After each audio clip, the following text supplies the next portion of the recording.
last thing we'll talk about in this section too about the plant, we'll talk about flavonoids and terpenes, and then we'll just talk about the ensemble effect. So what flavonoids are? They are components of the plant, and they have many functions, but they give color to the plant. They're also for protection. They're going to filter some of the ultraviolet rays. They can attract pollinators and repel predators. They help keep the plant safe from disease, many things. They're a very small component of the plant, maybe like 1/10 of 1% of the plant, but they do have an important function. So we do see them in many plants. It's not just cannabis, so certainly cannabis, but green tea and chamomile, red wine and berries, onions, chocolate. Let me just go right to chocolate, parsley and celery. And these are some very beneficial. They seem to have some real good beneficial physiological effects. There's over 6,000 flavonoids that have been discovered, and they think so far they found about 20 different ones that are found in the cannabinoid, in the cannabis plant. Many potential effects. They seem to have some pretty good anti-inflammatory and antioxidant effects, but also antibacterial, antiviral, and antifungal, and maybe anti-tumor. There's some evidence that's coming out. So there's so much more to this plant than we know, but potentially it's remarkable. I'll just mention one that I mentioned the anti-tumor. Pancreatic cancer is a terrible cancer. I believe it's the lowest survival rate. It's about a 3% 5-year survival rate. And they found a flavonoid in there, quercetin. Technically, its name is FBL03G. And it increases the death of pancreatic cancer cells. They've done in vitro studies, tissue culture studies, and in vivo. They've done some animal studies. So some exciting potential with the flavonoid there. And that is found in cannabis. Terpenes. Terpenes you're probably a little more familiar with. These are compounds produced by plants and in fruit, and they make them smell nice. These are some of the lovely things.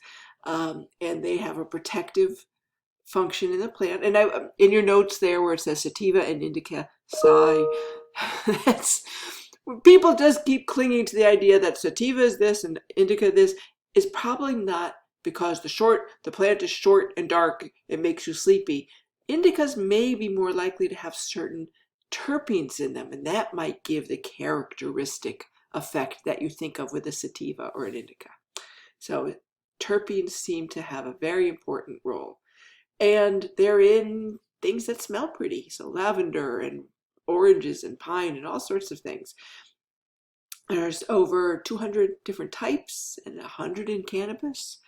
And I'm going to talk about some of the biggies. I think I narrowed it down to the 8 most common terpenes, but there's quite a few, and you can certainly find this from other sources if you're interested in the terpenes.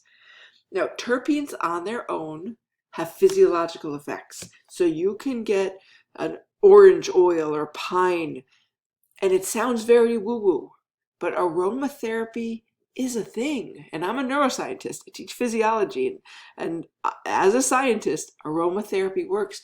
Odors, the molecules that you inhale through the olfactory bulb, they go directly to your hypothalamus and hippocampus. Hypothalamus controls appetite and sleep and pain and emotions and hunger and sex drive and many things. And these odors go right there.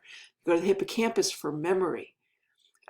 Let's see, lemon. The smell of lemon has been shown to decrease pain and stress. The smell of rosemary increases respiration. The smell of lavender increases sedation. We have known this for a long time. So terpenes have an odor that can be a thing. They're chemicals that can affect us. And not only that, they work on their own, but they also have a strong influence on the phytocannabinoids. So it's a ensemble effect going on. They influence the effects of the phytocannabinoids. Some of these terpenes do it by binding directly to the cannabinoid receptors. Beta-caryophyllene binds to a cannabinoid receptor itself. Others will influence how much gets into the brain. So some of the terpenes make it easier for THC or CBD to get into the brain. And this may be why we see the sativa and indica, Narishkeit, it's a Yiddish word for bullshit, sorry. why we see these differences with sativa and indica might be more due to the terpenes. And there are many, and I'll put it in red, potential effects. There have been some studies, and we're learning about this, but a lot of this is anecdotal. We really don't have many controlled double-blind trials looking at the cannabinoid-terpene interactions. Mostly it's anecdotal and observational. Doesn't mean it's not true, but we really need more studies on this. So there's over 100 types of terpenes. I just picked a few of the biggies. Pinene smells like pine. And what this does, it increases alertness. It helps with memory. And this isn't in your notes, but it inhibits an enzyme called ACHE, acetylcholine esterase. And what acetylcholine esterase does, it breaks down your acetylcholine. Acetylcholine is necessary for memory. So when I'm saying pinene inhibits acetylcholine esterase, it's inhibiting an enzyme that breaks down a memory neurotransmitter.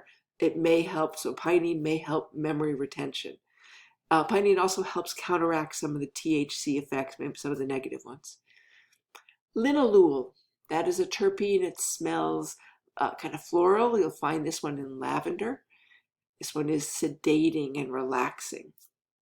Myrcene, also very much a sedating, relaxing terpene. It smells kind of earthy, musky. This can help with sleep.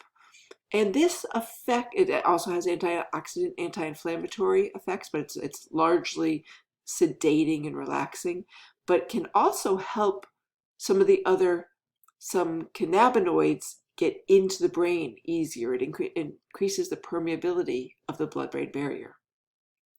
Limonene smells like citrus. It's in lemons and limes. This can elevate your mood, also stress relief, increase alertness. And this one also works synergistically with the cannabinoids. It increases the effects, some of the effects of THC and CBD.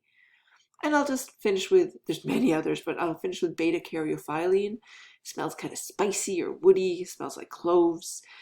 This one is good at protecting GI. It's an anti-inflammatory. And this one may be a cannabinoid in its own right. Beta-caryophyllene binds to CB2 receptors. So it has a direct effect on its own. And it also may have analgesic properties. So there's many terpenes that on their own have some effect and interact with the cannabinoids to boost or inhibit or change their effects. And that leads me to the point of the entourage effect or the ensemble effect. All these phytocannabinoids and your what we call endocannabinoids, that's our bodies make a form of it. We'll talk about it in the next video. Flavonoids and terpenes, they all interact synergistically. The whole is better than the sum of its parts. They work better together than alone. And many people call this the entourage effect. That's much more common.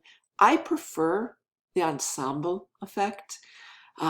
Entourage, I don't know if you remember the show Entourage, it's maybe before your time, it was on HBO, but Entourage suggests there's a rock star, and then there are all his followers, and the rock star, THC probably, is the most important.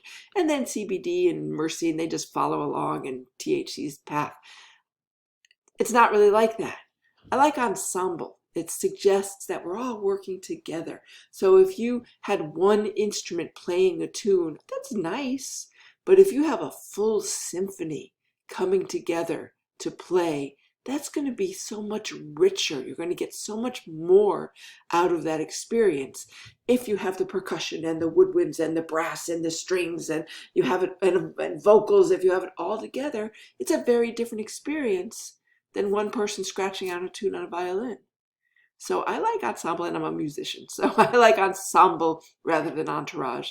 But they're both describe the same thing, that the whole is greater than the sum of the parts. You've got a synergistic effect when all of these things work together. And just as one example, both THC and CBD can relieve pain. But when you give them together, you actually have better pain relief. This is a clinical study. We have seen this done. THC works better with some CBD than just THC alone. And when you throw in some terpenes, myrcene makes it easier for the THC to get into the brain. So it's even better when you throw in some terpenes. So this is why people often want whole flower, or if they're getting an extraction, they want the full spectrum. They don't want, it's not good to just take THC. It really is not. We'll talk about that in just a few minutes. But the entourage effect, the ensemble effect, really see a great effect when there's more working together, there's more substances. And this is true because you have multiple targets going on. So it might be that myrcene alleviates pain working on one place and THC does by another and CBD does by another. We see that THC is more likely to work on the perioccipital gray. Don't worry about that. And CBD works on what's called GPR55 receptors. Oh my God, forget I just said all that. But they all work on different areas. But if they're all working on different components of the brain, how the brain deals with pain, wow, you got a lot more chemicals dealing with pain.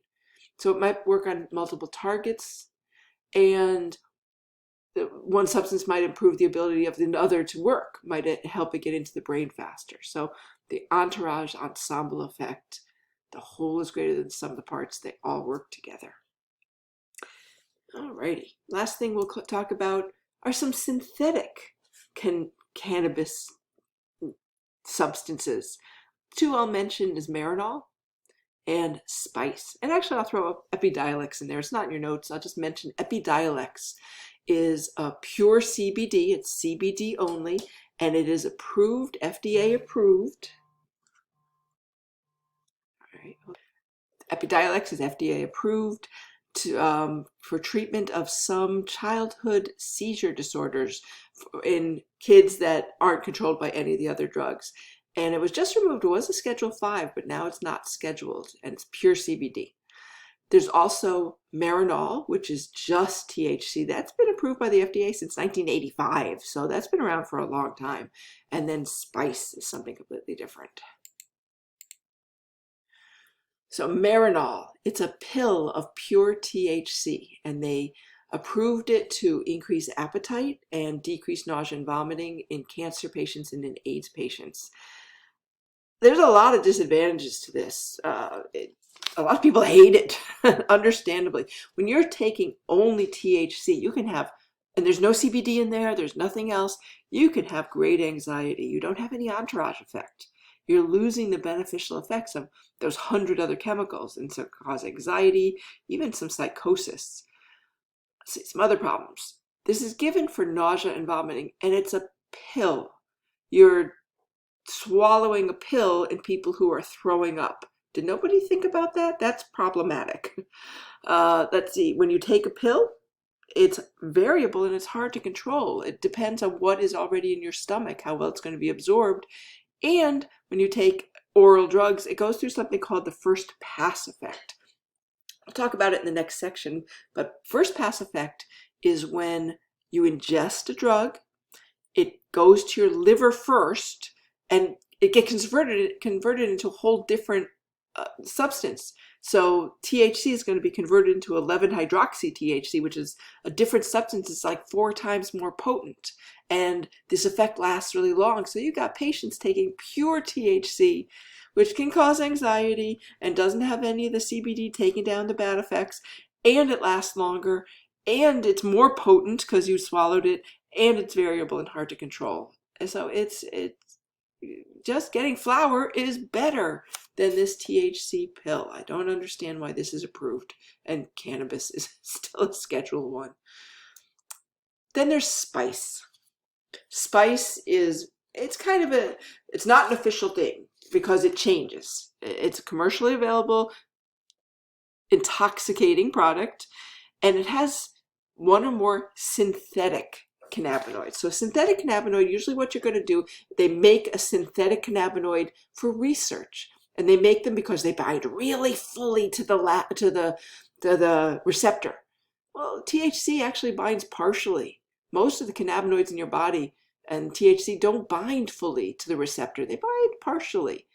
And that takes down some of the negative effects. But these synthetic ones, which they use in the lab, so they can study how it binds to the receptor, bind fully and you're going to have a much worse effect because they're more potent. Plus, they're at gas stations. Please don't do any drug that you find, at the checkout aisle of the gas station. You do not know what you're getting. They can put anything they want in these things. You get on the internet and head shops, you get them, and young people can use them because it's easy access. You get it from 7-Eleven.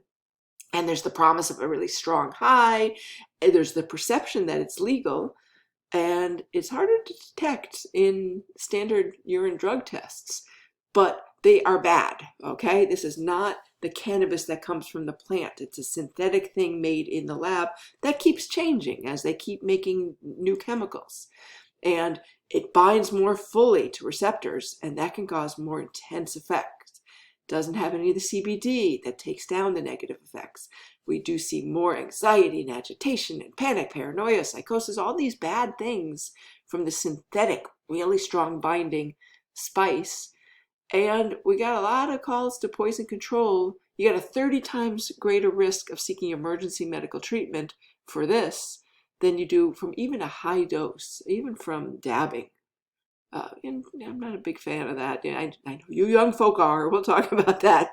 But get some CBD in there to take down the effect. But spice is just kind of random what you're going to get. Don't take a drug that you find at 7-Eleven. Kava. I'm not a big fan of kava either. Or kratom. But that's a whole different class. We'll talk about these. So for spice, just say no. And whole flower is better than spice. Let's close out our talk on plants.